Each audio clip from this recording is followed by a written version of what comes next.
everyone, and welcome to the Her Journey Told podcast. On this show, we will focus on strengthening women's mental fitness through sharing the joy, struggle, and wisdom of each woman's journey. Our show is powered by Pivotal Moments. Go to pivotalmoments.org to learn more.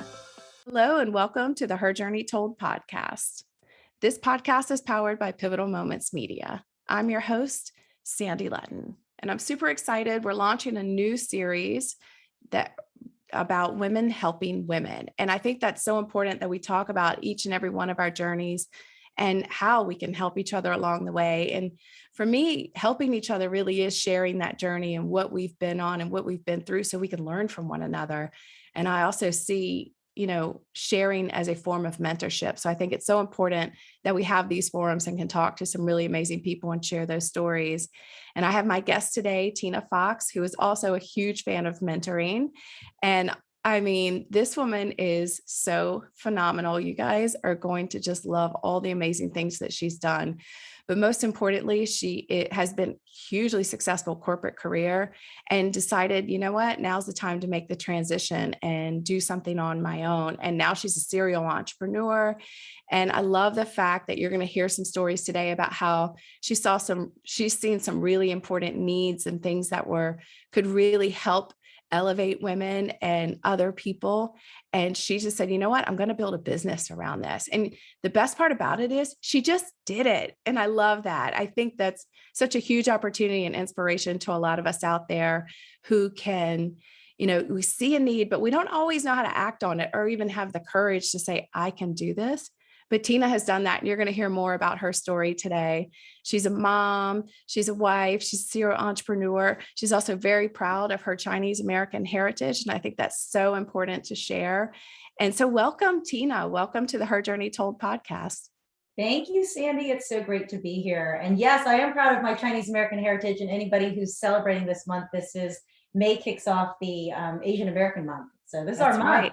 That's right. And it's also Mental Health Awareness Month, which that's what we're all about here is mental fitness and sharing those stories that we can all learn from and help each other become more mentally fit and stronger and living those successful, thriving lives. So we got a lot to celebrate in the month of May. For sure. And warmer weather. That's right. Thank goodness for that. And if you can hear it in my voice. I'm a little nasally today because I got the allergies kicking in. So bear with me, but I don't think they could edit that part of it out, but hey, we'll just roll with it. It sounds great. It sounds like tens of millions of other Americans. So you're right in line. Well, I definitely have a little bit raspier voice, so maybe that'll work to my advantage in some way. I definitely won't be singing for anyone. I promise you that. But Tina, so happy to have you here today. And I'm so super excited to talk about, kind of where you've been and where you've come from. And I know that you have always been a supporter of women, but I want to talk specifically about women on course. So actually, I'm going to back up for a minute. You left a very successful corporate career and said, I'm going to do something completely different. Tell us more about that. Well, speaking of pivotal moments, pun intended, that was a pivotal moment for me, Sandy. You're a mom too, so you can probably appreciate this. I was in a 22-year career that I really loved, and I had started it right out of college. I'm proud to say that I was a salesperson for all those years in corporate America. I chose a singular vertical market, that being medical device. And got to see a lot of great things, got to see cutting edge innovation, healing patients in non-invasive or minimally invasive ways. It was just one of those careers that people dream of because you get to make a difference every single day. And so as life moved on, I was fortunate enough to meet and marry my husband later in life. We had children later in life. And so I had established this career and I had this routine. And then all of a sudden, with the kids, I remember distinctly one evening, and I was in a role at the time where I was in a national capacity. So although I resided just outside of Washington, D.C., I was traveling all over the United States. And I had relegated myself to either leaving first thing in the morning so that my kids didn't see me leaving or leaving after they had gone to bed. The suitcase was a source of anxiety. So had to make sure that was put away until I needed to leave. And one morning at 4:30 in the morning, when I was zipping up the suitcase, my then 5-year-old son poked me in the back and said, looked up at me, scared me to death because it was 4:30 and everything was quiet as a mouse.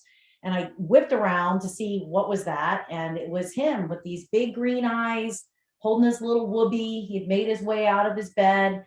And he just looked at me, and this voice came up and he just said, "Mommy, you've been gone too long." So what do you Wow. do? What do you do with that? You're in this position of, I love my career, I love my family. How do you manage to having it all? Which I've decided you don't have it all, at least not at the same time. You can have it all, but it needs to be spaced out, and some things rise to the top and some things don't. And I remember hearing a talk one time about rubber balls and glass balls and being a juggler in life. Oh, And the rubber balls, if you drop them, it's okay. They'll bounce back. But if you've got the glass balls into that mix of juggling, if you drop a glass ball, that's not recoverable. So that moment at 4:30 in the morning, that was a glass ball moment, and it wow. wasn't going to get dropped. I just need to figure out how to take care of this glass ball, that being my family. And conversations ensued with the company, and it wasn't going to work out in the way that I needed it to work out, which was really devastating to me, because I'm always about win-wins, and we can make this work, we can make this work, we can solve this problem. um, the other side of this didn't want to solve the problem, not the way that I wanted to. So can't change other people, can only change That's right. yourself. That's right. Excellent point. So I decided to change my mind, and that was that. So that whole process took like a year and a half. A lot of people think, oh, so that happened, and then the next day, you just change your mind. No, it's Mhm. like losing weight. It takes time. It's not an Right. overnight thing. So when I finally decided to exit, it was under the consideration of demoting myself. Hmm. I wanted to stay in the market, and I thought, well, I'll just go back and do what I had done when I was 21, and then I'll come back later. And that was kind of a big horse pill to swallow, because we've all probably done high school at this point in our lives, and you can probably go back to high school. You probably do it a lot better, but who wants to go back to high school? Right. No one Right. does. So I went back to high school for all intents and purposes, as far as like what type of role I took in this self demotion. Mm. And during that time, my husband actually was in a business decision making of his own, and I was very encouraging of him to become an entrepreneur. Not so much for myself. It's one of those things where you go do it. I'm sure you. Right. Right. And he ended up doing it. And then shortly thereafter, he kind of did the reverse. He said, "You know what? You encouraged me to do this. What's to say that you couldn't do it for yourself?" And of course, there's a lot to think about. And this is the real world stuff that people don't talk about, right? It's like, well, what about healthcare? Right. What about the mortgage? What about all the things? How you can't just turn something off and everything works out. And at the time, my youngest son, we were spending months at Children's Hospital because he had two kidneys that needed repair. Mm. So healthcare was a big deal to us. I couldn't just like turn it off. Right. So we talked about it for a while, and then I decided to join him as a consultant to our company in real estate. He's a title and settlement attorney, and that was my first purview into entrepreneurship. It was sort of like a toe dipping in the water. It was with Hmm. somebody I obviously trusted. We were going to doing this together. We had the same goals. We had the same concerns. We had the same needs. And so that made it more palatable as far as my entrepreneurial journey. And we leveraged his expertise. We leveraged my expertise to come together to build out the first company. And that took off. That was great. And so after serving in that capacity for 5 years, we had this decision that at some point in time I would exit, and I would be able to go do other things that really felt connected to me. And that's when Women on Course came about. So that kind of starts off the journey. Yeah. So that's fascinating because I know I've heard your story before. You and I've talked several times now, but I'm still reminded that even though each and every one of our journeys truly is unique, you and I have so many similarities. I also started in sales, had a sales career, was top in my field for a very long time, provided the benefits for my family. And there became this point in my life where I said, I know there's more for me out there. And I didn't know what that looked like, but I knew I wanted to have a greater impact. But sometimes we get kind of caught up in, well, I can only have more if it's, you know, if I can still take care of my family, if I can still provide benefits, and we put it in this box, right? Yes. And it takes you a while to get to a place. And I remember my husband at one point, he's like, will you please go figure out what you're going to do? He goes, because I can't, he goes, you've complained and you've just worried and you've stressed. And he's like, just do it. And I was like, he's so right. I just need to trust and have faith and just do it. And, it's funny how this happened, but I quit my job. So I resigned one day. Mm-hmm. Then that afternoon, I got a call from a woman who said, hey, Sandy, I've been trying to connect with you for a year now. I just wanted to see how things are going. And I said, oh, and she was a career coach. And I said, oh, well, I just resigned from my job today. And she's like, we need to talk. And I'm not exaggerating. Within 2 weeks, I had a job offer of, at the time, what I thought was my dream job. This is like everything I ever wanted. It was more responsibility. I could have more of an impact. I could, use my sales skills, but yet can have, a larger contribution. I could still provide for my family in all the ways that I needed to. And I think that was even though that didn't, I did that job for 5 years. So it's funny how you dipped your toe into the entrepreneurship world. I did that for 5 years. And then I said, okay, I'm traveling all the time. I felt like in order to take on that role, I had to give up other things, and being the mom and being with my children and stuff was one of the sacrifices. And it just was not, that was one of, like you said, the glass ball. I couldn't let that one go. And I said, I've got to figure out another way to do this. And that's when I stepped into entrepreneurship. But it wasn't easy, and it wasn't an easy decision. And it took a lot of things going down this path to get me to that place. And fear played a huge role in it, and holding on to something that maybe in those 5 years, I felt like, looking back on it now, I was like, oh, I probably did that a little longer than I needed to. But it took that for me to build the courage. But also, and you and I've talked about this before too, is building that community of people around you who say, yes, you can, when you're saying, no, I can't. And they're supporting you. So tell me more about how your community played a role, and how did you find that community? That's funny you bring that up. So at first it was like this science, this sociology experience. So when I did that first move of, all right, I'm going to demote myself. Like, I don't have any other avenues. I didn't have a idea for a company. I didn't have a product or service that I was, going to support. I just needed time. I needed time to think. I needed to be able to command the space I was in, so that it was like second nature. I didn't have to think too much, so that I could use my mental capacity to support the future of what that was going to look like. And so when I had done that, my community, like yours, was a sales community. Salespeople. Oh yeah. I mean, we're all like out there gunning it, right? We're just, everything is like, what's the next mountain to climb? So when I made that announcement, I had this 50-50 split of the community that I had known for most of my career. Right. 50% of the people would say things in the bucket of, that's okay, I think you're making the right decision, totally understand about family. You've never burnt any bridges. You have a really good reputation. You can always come back. Right. Mm-hmm. Right.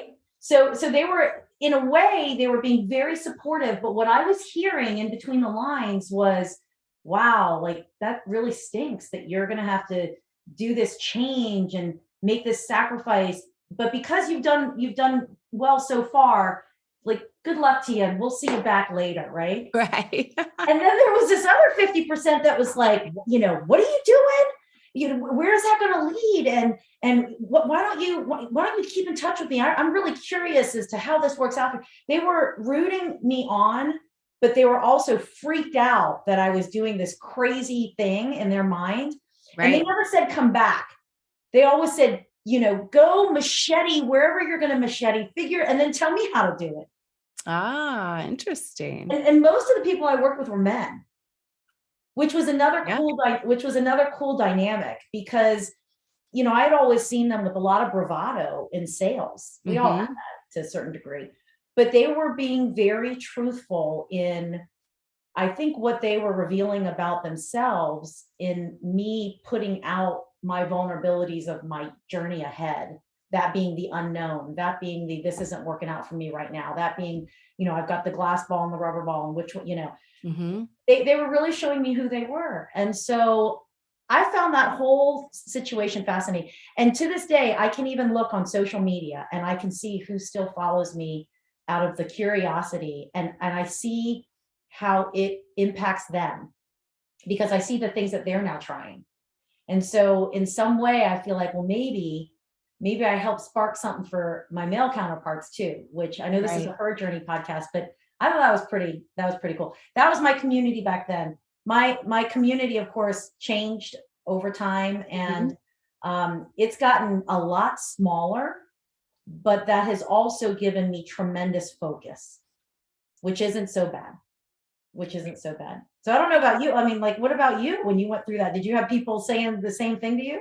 Well, absolutely. And it's interesting too, because like you, I didn't know exactly what I wanted to do. But everyone puts you in that box. So I was doing sales for an accounting firm, mostly male dominated, right? Mostly men in my purview. And I had a huge network because my job was to go out and find business. So anyone I could connect with, right? I would. But it was interesting how they were like, well, you should just go work for a different firm. I can't tell you how many job offers I got to go do the exact same job for a different firm. And I'm like, you don't understand. I'm not unhappy where I work. It wasn't about where I worked or the people I worked with. I just wanted more for myself, but I Mm-hmm. just didn't know exactly what that looked like. And I'd even talked to, a lot of different people, like mentors of mine are like, oh, you just need to go work over here or just go do this. Or they would say, well, you have to figure out what you want and then go get it. And I was like, well, that's what I'm struggling with. So it was interesting. I still say divine intervention, right? Where, that someone called me and said, hey, what are you doing? I just felt compelled. I needed to reach out to you today, even though I've been trying to get in touch with you for a year now. I was just like, I don't this think you're job. giving yourself enough credit on that. One of the things that you said that I think your audience should hear is, you made the decision to leave. So you had some uncertainties. You made the Yeah, decision. It wasn't until after you had decided done good that the point. call came. Now, that was very fortuitous, the timing of that call, Right. but you had to have made your own decision and taken the action to let something go. And Yeah. I think for that window to have opened, you had to kick the door shut, and you finally felt a little bit of the breeze coming in from it took your attention someplace else. You wouldn't have noticed that if you were still hanging out doing what you were doing. Oh, So oh, absolutely. And that's such a great point. And I mean, I really do think it takes a leap of faith. And I know that's not an easy thing to do, but at some point you just have to trust that there is more. That's why you got to trust your intuition. There is more out there. There is more you can do and contribute to. And sometimes just as you said, it takes closing that door before you can open another one and figure out like what's next. And it did, but like you, I felt like the next job was actually my runway to my future. It gave me the runway to kind of figure out what I wanted to do. And I ended up working with speakers, right? So all these prolific speakers globally, amazing, like with these beautiful messages and these platforms to go out and share and inspire others. And that really drove me. And I'm like, I got to do more of that. I want to help give some of these. And oftentimes we worked with very well-known people. mhm. And I would always get asked the question, who's your favorite speaker? And I was like, oh, I don't know if I could pick a favorite, but the ones that inspired me the most were usually the ones no one had ever heard of. They just had these really compelling stories of like adversity and overcoming and being hugely successful. And those are the people that I wanted to learn from, that I was drawn to. And I noticed how much they struggled to kind of create demand for themselves and for their message, mainly because people didn't know how to find them. So Mm. my goal at that point was, how can I help these people who have these powerful messages build a platform to get their message out to the people who need to hear it the most. And that's what inspired me to ultimately leave that job and move into building my own company to do just that. Which that right there, your definition of what you are doing, scratch that itch. So you had this itch of, I want to go out and I don't know what it is. I just want to do something bigger. And then through your listening and inspiration, you figured it out over time that if I did this in my role, my impact would be so much greater than Right. so see, over time, it just sort of materialized because you had been actively thinking about it. Now, going back to that community piece, when you were doing that, did you find that your community was supporting you through this? What was your community saying? I'm curious. My community was, well, again, like you, it was a little bit divided. There were those people who were like, what is this business? What do you, I don't understand. How do you do that? And, what's the revenue model and how are you going to make money doing this? And you know what? I didn't have all the answers to all the questions. I really didn't. But I had people that I was working directly with also, some of these, speakers, well-known speakers who were saying, you have a gift and you need to act on that. You absolutely can and should help people build this. So it really was divided. And I think there are those people out there who can't see past maybe their own fears. Mm. Right. And then there are those people out there who are just visionaries who are like, and like you said, some of them are like, that is an amazing idea. You should do it. But they're not necessarily the ones who are going to. Or they're those people who are also on the same track and figuring it out. Like, where do I go next? Because even with a message, if you're, I'll take, one of those speakers as an example, who was out there speaking, making a ton of money doing it. They were never just satisfied with just that. They were always looking for, how am I going to reach a broader audience? How am I going to customize my message for the people who need to hear it the most? How will I reach those people? And they were looking at all different platforms to do that. So it could be social media, it could be TV shows, it could be books, it could be anything. So I saw that and I thought, part of the problem is most people don't know how to manage all of that. Suddenly they have 3 or 4 different agents.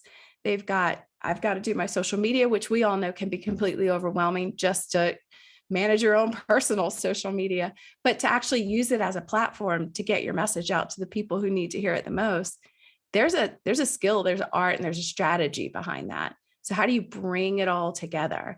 And I watched a lot of people struggle to do that.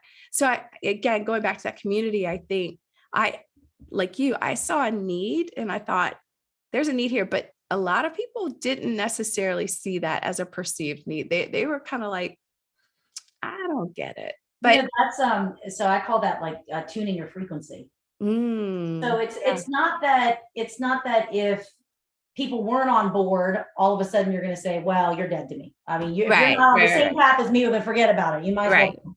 It's not that. It's just that I think one of the things I found is when you become very definite in your purpose, or you have a feeling that you are trying to satisfy, and it's really an overcoming and overwhelming daily feeling that you are constantly working through. You'll notice, if you allow for it, I think, at least I noticed, that the community that comes in during that time, or that connects with me in that time, their frequency is just different. And so if it's of interest to me, I will upgrade my frequency. I'll try to match that frequency so that I can continue to go after this urge and this feeling. And so some of the other frequencies, they just get a little bit lower. They're just, they're still there, but it's just, I'm trying to operate at a new level because I have a curiosity, I have a need, I have a want, a desire, a passion. And so it's just, playing with all of the knobs to make sure that you get to the right frequency. And when you're finally there, which I'm always getting there, I don't think I've actually gotten there Right. yet, it feels better. It just feels, it's like music to your ears, right? So It that's how I think absolutely about is. my community. It absolutely is. And I love the whole like fine tuning your frequency, because I do think that's so important. And I think that's something that we're not taught. No one says you just got to like go with your gut and feel what, like really hone in on where your mind is taking you and where your where your passions are, we're oftentimes told to find the secure job, stay within these societal structures. You've got to get, I always say, growing up, I was always told, you got to do really well in school. You got to get a great education. You got to get a 4-year degree. You've got to get a good paying job. You got to find a husband. You got to have children, all that stuff. And it's like, wow, that's a lot of pressure. But it's also very limiting. What if that's not the direction you want to go? And I think we have to be more open-minded to that. But I think ultimately, it's not about what everyone else is saying you should be doing. It's about what your intuition and your mind is telling, like your passions are telling you where to go. We don't always listen to that. I feel like, especially as women, we tend to tune that out a bit. And we get so focused on all the other responsibilities that you start to not hear your frequency. Yeah, I'm excited that, speaking of women, I'm excited for women in the United States. I can't say this globally because we're very fortunate to live the lives that we do here in the US. And I feel like there's, with every generation, we stand on the shoulders of the generation before us. So I feel like a lot of that regimented considerations of the past, it's being opened up to be more considerate of, well, what if that's not my path? And so that gives me hope for all the future generations. But in that, there is this defining of your own success that needs to take place. And if you are an American, I'm going to assume, I'm going to make this very broad stroke assumption that most Americans are going to tie some sort of dollar sign, title, something like that to their definition of success. And what you were just speaking to about, finding your passion, that's less in the definition. And if it makes a definition at all, it doesn't make it in any level of detail. And I think that's where we need to get more clear as individuals as to what's a good life going to look like for us. What does that mean? You got to wrap everything in there. We started this off with mental fitness. You got to wrap everything in there, from your mental fitness to your physical fitness, to the community that you surround yourself with, to the work that inspires you to get up without an alarm clock in the morning. All of those things need to become the definition of success. And then I truly feel when you start to follow that, you are showcasing to the world an aspect of yourself that is so genuine that other human beings, talk about frequency, other human beings naturally gravitate towards your frequency because it's an authentic frequency. It's a genuine frequency. And things start to happen for you and your definition starts to take root. So that's something, kind of summing up everything that we just talked about a second ago, that's something that I feel like we could do a better job of. And I'm always redefining my definition. Is I thought I knew it. When I was in that single vertical and I was doing my thing for 22 years, I thought I knew it. Right. And man, here I am 9 years later, and that definition is completely blown out of the water. And so instead of being, singular and vertical market and all this stuff, I'm a little bit more broad this way, but I'm staying within a zone that is my own. Right. And that feels better. It's so interesting to me too, when we think about women and careers and where we go, or just people in general, not just women. I mean, this is everyone, but we ask all the questions like, what's your education? What's your experience? What's your background? All these things, but we never ask, where are your passions? Some people may ask what's your hobbies, but what's your heart telling you? And what do you really desire? And what makes you the happiest? Like, what are the things that you've done in your past job that you enjoyed the most? And I don't think we ever really dig into that. Like a resume, you can't find that from a resume. Well, I tell you what, Sandy, it's because people have a hard time with subjective. It's so true. It is true. Objective is so much easier. It's like check. There's a range, good, bad, right? And people just want everything to be put in these little boxes. But the subjective is so much harder. I do think that's the one. If there's a saving grace on aging, that's the thing about aging, is that we get a little bit more embraced with the subjective, because there's been enough life experience that it's like, wow, I thought it was this way, but then I saw a completely different side of the story, and what a difference. Right. And so your mind shifts. Your mind It's so shifts. true. So I'm going to take us back just a minute because Yeah. we started down the path of Women on Course. So Yes. tell me what Women on Course is and why you started it. I already know, but I want our audience to hear it. Okay. All right. Well, first I have to make one correction. I didn't start it. I came on board as a partner. So, Okay.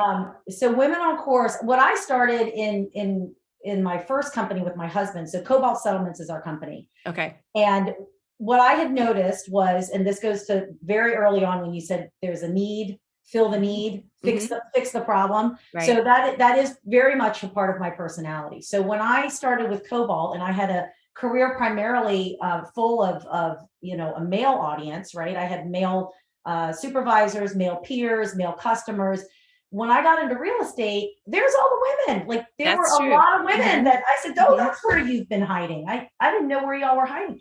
So it was really great to see women in a sales capacity, which that's, what real estate is at its very base. And what I also realized is a lot of these women did not have formal sales background like I had. They had come from, either accounting, or maybe some of them were stay-at-home moms, or some of them were teachers. They had come from a variety of wonderful backgrounds, and they were applying their knowledge to this new career of theirs. But I thought that there was a way that I could support them in the build out of their own brand and their own sales capacity, because we live in just outside of Washington, D.C. This is a very expensive market. And we're talking about legal contracts that can move into the millions of dollars with two very emotional parties, that being the buyer and the seller. So here you are as an agent having to manage to all of that. That's a lot. That's a sophisticated sale in my opinion. So I thought there might be an opportunity for us to sit down, talk about what this looks like, and support each other on creating ourselves better in these lanes. And so I created this group called Women in Business. And it was 8 women that I had said, hey, why don't you come join me for lunch and let's have this discussion? Well, we decided we were going to meet quarterly. So 8 turned into 16, turned into 25, turned into 40. Now I needed to find a new venue because I didn't have enough space per the fire code. So then I called up a friend and I said, hey, can we look at using your restaurant? So then we were hosting events, of well over 100 people. And at this point in time, there was 1,300 people that had connected with me through this Women in Business group in a 3-year period. Wow, that's amazing. So it grew very rapidly, very on accident. And I also found that it was less real estate, just women in business, because they were bringing their friends who they thought could benefit from the conversation. So around this time, I was like, golly, I'm a little, the whole, juggling all the balls type thing. This is a lot going on. I still got my family I'm trying to manage too. I've got Cobalt, and now I've got this Women in Business thing. Well, I was a panelist at a speaking event, and my now business partner, Donna Hoffman, was also at that event. And as she was answering the questions, I thought, gosh, she's got such a unique group, and she's got some really cool ideas. And Women on Course is actually, Donna Hoffman is the founder. She founded it 17 years ago. It's leveraging the game of golf for your personal and professional network, which I thought that is super unique, super cool. And I thought back to my days. So when I got into sales with mostly men, they operated on the golf course. I did not operate on the golf course. Right. Same for me. So I needed to figure out pretty quickly how to get involved in golf, which I did. And that helped the trajectory of my career for sure, because it gave me an informal avenue to connect with people. And it was wonderful. And so I thought, okay, I've got this group of 1,300 women. Donna Hoffman's got this group. Maybe instead of me trying to continue to build out my group, maybe there's some synergy here where we could combine our efforts. And so I ended up consulting for Donna, and we ended up merging my group into Women on Course. And over time, we dated each other for about 6 months. And we decided that, this would be a really great permanent partnership. And so we went and signed the legal documents so that I would become co-owner with her.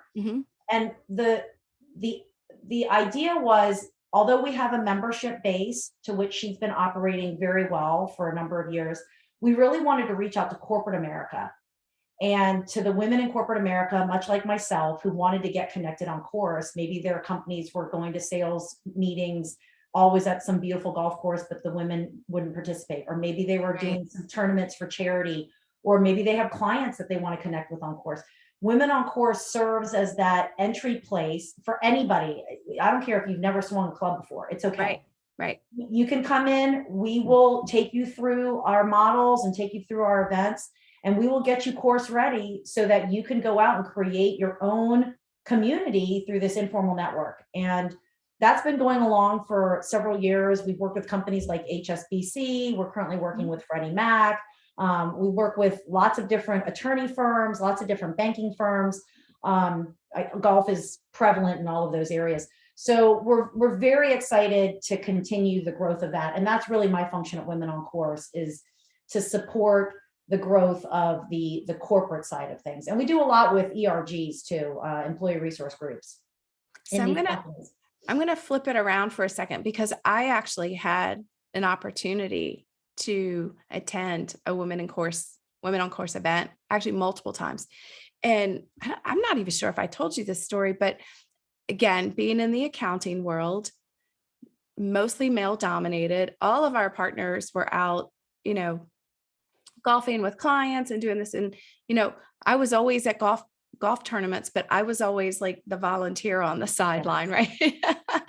And I wanted to be part of the action. And I had a female partner come to me one day and she's like, "Hey, I got invited to this Women on Course event. Why don't you come with me?" And I was like, yeah. So we went, we had a great time. It was great networking. I think that particular day, it was, like we were on a putting green and just practicing, right? At a golf course.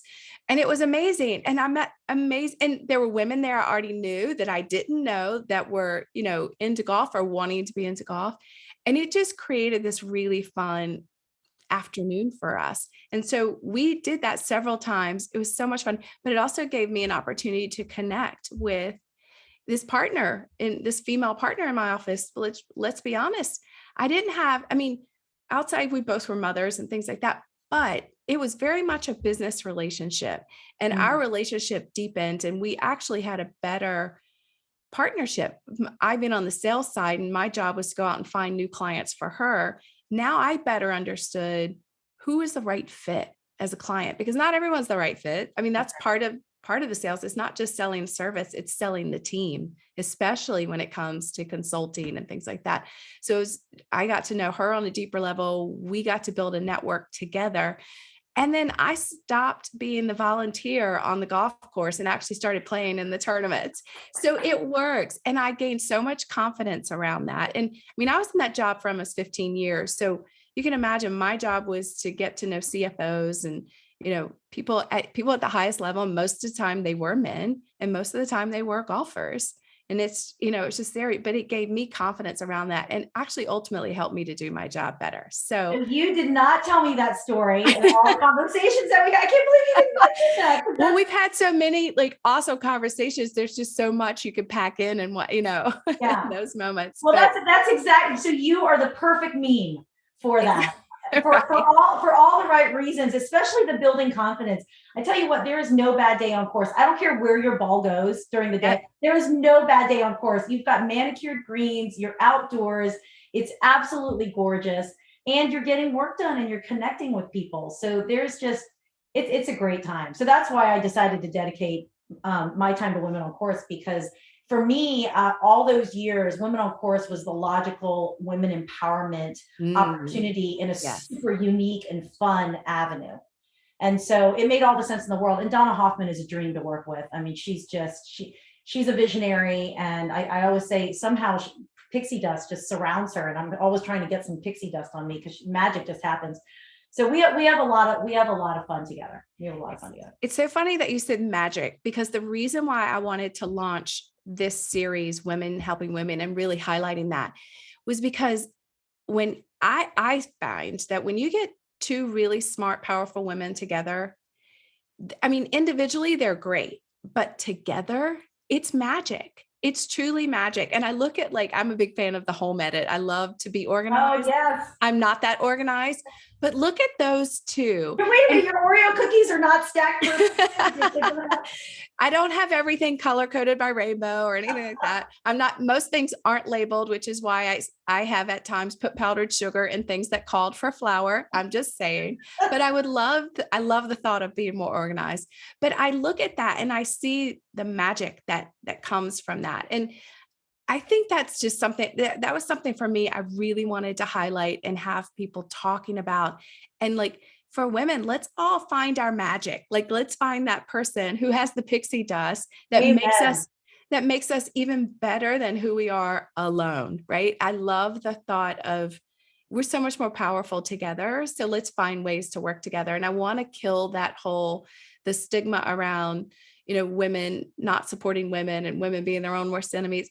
I don't truly believe that. I think that exists in some cases, but I think the majority of women really do want to support each other. They're not necessarily competitive with one another, and they just need to figure out how and see that there's an opportunity to be even more powerful and more successful at what we want and what we love by just working together. I could not agree with you more. Gone are the days. And unfortunately, just to keep it real, I have been part of an industry where if women had made it to a higher level, I did not see them doing any sort of pull through. And that was very hurtful when, you feel like I've got a good heart, I'm posting up good numbers, I'm doing a good job. Um, and it's maybe a little bit unfair for those that look up to these women. It's not, maybe if they didn't raise their hand to say, look up to me, that's unfair for us to do that. But there's also, I feel like, a responsibility when you have done something well for yourself in giving back, just in advice or guidance, something as simple as that. You don't need to be the champion for, everybody that is coming through behind you, but advice is really important. And, that kind of leads into this mentorship concept, because at Women on Course, we started a mentorship thing. We had all these women out there, and we have a lot of women who are just shy to come on course because it's like, I don't know the etiquette, I don't even know what to wear. Right. Today. Which is very important to women. Like, what do I wear? That's right. So there's just a lot going on course. And so we have these great members who are like, I raise their hand. I'm happy to mentor. And I'll actually play with them because I want them to get good in the game. I want us to be accepted onto courses in the same numbers that men are accepted. I want us to own courses eventually. So we have a really great group of women at Women on Course that support mentoring of other women, at least into the game of golf, which I think is brilliant. So I love that synergy that happens. So you and I have talked about in the past how it was hard for us in our careers to find women mentors. And I think part of it is that dynamic that you just talked about is I also worked in a male I'm struggling with that word today, male dominated industry. And women oftentimes did leave the industry as they got, as they went up through the ranks to take care of other things. Because we talked about the fact that you can't always have everything you want at the time you want it. And sometimes you'll have it at this point, but not at this point. So we saw a lot of women drop out, but I've seen that dynamic change dramatically over the past decade. Yes. And it's super exciting to see. But talk a little bit about kind of that, what you and I talked about, like we struggled to find those women mentors.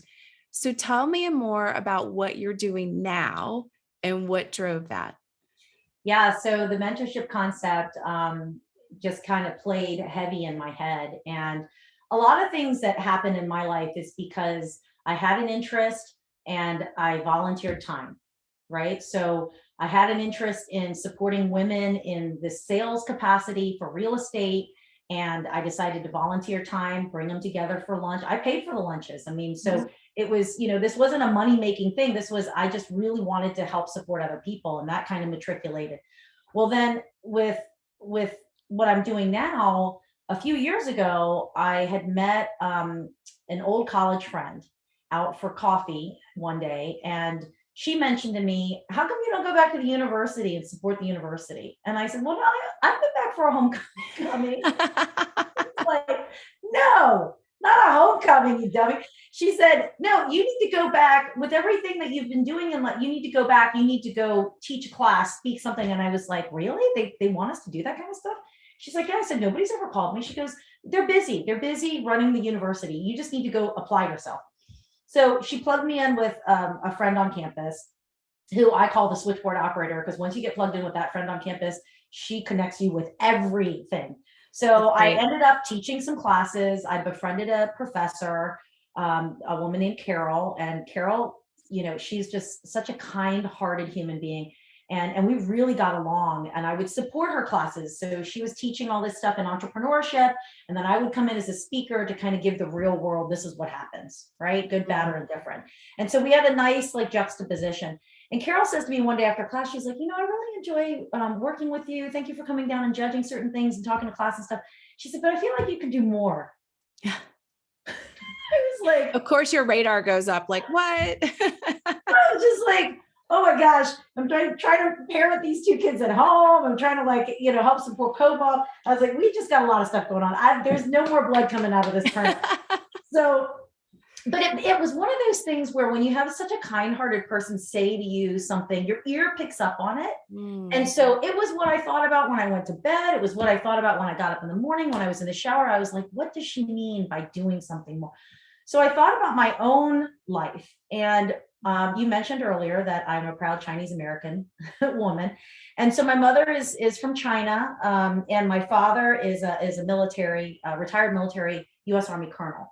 And so talk about a lot of pressure growing up in a house. I had a tiger mom and a military father. So there was a path I should have taken, and that was it. But when I graduated from US University, I was the first in my generation. I'm the oldest to graduate from US University. My father only having a military career and my mother being an immigrant from another country, there was no network for me to rely upon. I was just like, okay, I'm graduating and I need to get a job. And there wasn't a whole lot of advice going on. The internet, I hate to say it, wasn't out yet. So there wasn't that either. And when I thought about what I could do to help Carol, the professor, I thought, I wish I had a mentor. I'm going to build a mentorship program for the university. So that's what I walked back to her and I said, Carol, I figured it out. This is my story. This is what I want to build. I'm really connected to it. And she said, okay, build it. So I did, and I got to test it out in her entrepreneurial classes, which was great because a lot of students from all sectors of campus were minoring in entrepreneurship. So whether they're in music or communication or nursing, they all had decided to take some of these minor classes. And I got to meet a lot of students. I took my own professional connections to make the mentors of this group. And so because they were my friends, I really trusted them and the advice that they were giving these students. And we ended up doing this for 4 years. It was wildly successful. And then we took a sabbatical. Campuses like that word, sabbatical. We took a sabbatical and for COVID. Yeah. We weren't sure what was up and what was down. So we took a sabbatical. And during that time, I was really missing that connection. I was missing the outcomes of what was happening because the mentees and the mentors were both equally in love with supporting one another. The mentors loved being connected to a generation of new ideas and new questions and just knew everything. And then the students loved hearing somebody who quite honestly wasn't a peer, wasn't a parent, and wasn't a professor. Somebody that they already had a ton of skin in the game with. They were just so excited to hear from this other person who was really vested in providing them with good insight. And so I said, when I come out of COVID, I gotta do this better. We gotta make this better. I need to systemize this thing. I need to get it out to more people. Oh, and by the way, if there's any way for there to be revenue to come into this company, I needed to go back out in some form of social responsibility as far as philanthropy. And so I had learned about this type of company called a B corporation. B as in baby. And B Corps are profit with purpose. So these are for-profit companies that have decided in their bylaws to set some sort of social responsibility piece and give back. So we know the names: Subaru, Bumba Socks, Ben & Jerry's, Vales, Towski Resort. All of these people do something, all these businesses do something to give back. So I came up with Turn Mentoring, which has officially launched this year. I'm having a big kickoff in Richmond on May the 18th. And The give back component of this is in scholarships for the university. And this year I was on campus several times, and one of the prevailing topics, unfortunately, was about mental health and how we were really struggling as a nation, particularly in the collegiate set. And so we have designated one of the greatest needs outside of scholarships for the university as mental health. And so we'll be donating back to the counseling center, which is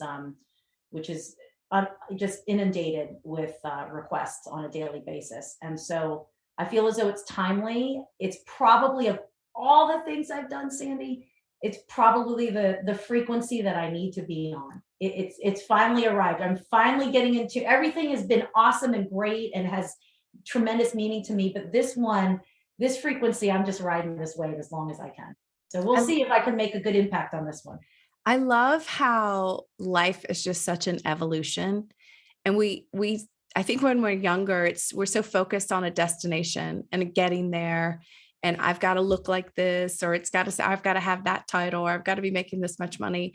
But like you said, that's the beauty of age, right? When you get older, you start to realize like, wow, you know what?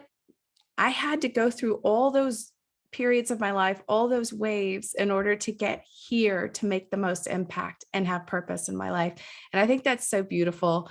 I love what you said about just mentorship in general is I think one of the reasons why it's so hard to find mentors is because if I said to someone, would you be my mentor? They're immediately going to think, wow, that's a lot of work. Just like you said, when the woman said to you, like, you could do more. And you're like, what? How much more can I possibly do? It does feel like work, but it doesn't have to be.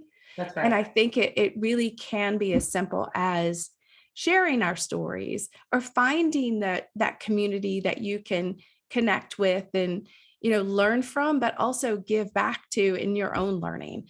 So I think that's so important. And I feel like you are the epitome of that. You've done that, but not only that, but you just take it a whole other level and like, I'm going to build a business around this. I'm going to have social impact. And to me, that's truly, truly inspiring. So thank you for that. The one thing I want people on our audience today to know how to find you, because you are a speaker. You do go out, talk about entrepreneurship, mentorship, leadership, supporting women. Where can people find you if they're interested in having you on their stage? Yeah, so you can find me lots of places, which is good and bad sometimes. There's a lot to manage too, but Fox Paradigm, it's on this Zoom link here. If you just go to foxparadigm.com, that'll connect you to me, to Women on Course and what I do with Women on Course.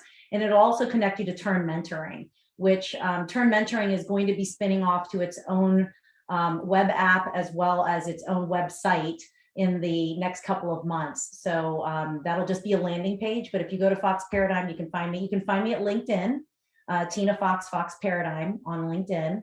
And hopefully we can connect in those ways. Well, I'm going to throw this out there and you could take it wherever you want to take it. Okay. But I think there needs to be a book.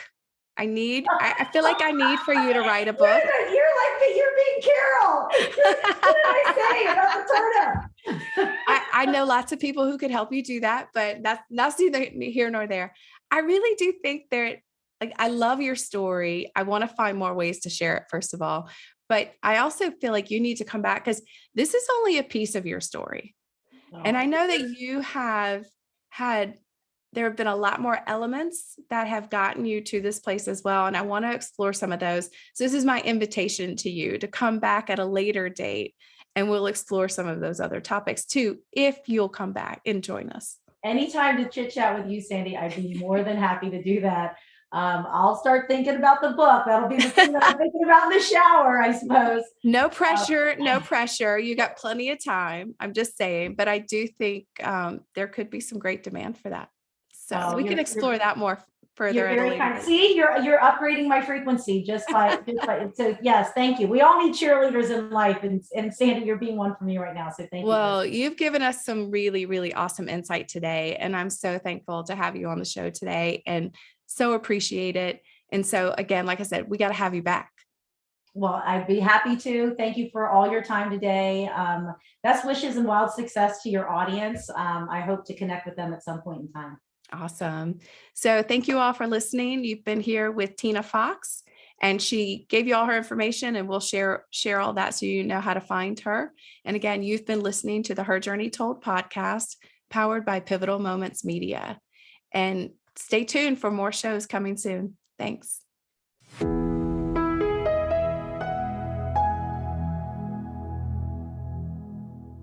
You've been listening to the Her Journey Told podcast, powered by Pivotal Moments. For more inspirational content, go to pivotalmoments.org. I'm Sandy Lutton. Thanks so much for joining us. Make sure to keep an eye out for more episodes where podcasts can be heard. See you next time.